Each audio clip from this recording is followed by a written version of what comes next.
Sa Mandaue City, halos katunga ra sa target ang nakuhaan og blood sample sa unang adlaw sa mass testing gahapon. Nanawagan ang syudad sa kooperasyon sa mga tao aron mahimo kini. Ano ang report ni Nico Sereno?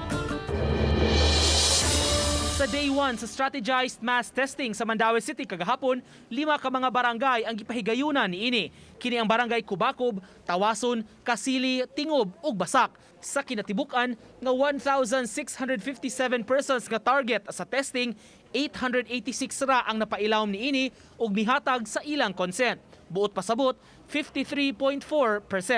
Gipasabot ni Mayor Jonas Cortes, mahinungdanon ang rapid testing aron mahibaw-an ang angayan nga aksyon sa dakbayan kung masudlan og mga kaso ang usa ka komunidad. In aid lang ni sa PCR nga para sa yon di man mahimo nga PCR na lang tanan kay labi ang mahalag yun. Pero og data driven ang imong kuan, magkuan mangutag mapping sa atong 27 barangays. Wala pa'y resulta sa mass testing o gipaabot pa sa mga opisyales. Kung may magpositibo, ipaubos sa swab test nga mao'y gihulagway nga gold standard sa COVID testing. Dili mamahimong moderetsyo og swab test kay limitado sab ang mga kits.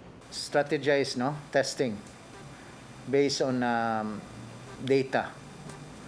So naaman tay basihanan gyud sa atong pagkuan sa PCR kay dili mahimo daghan sa manginanglag PCR niya ang mahal o niya at the same time we should kuan atong i-subject ang kuan based sa data. Gipadayon pa sa syudad ang mass testing schedules matag adlaw hangtod nga makumpleto ang tanang 27 ka mga barangay sa dakbayan.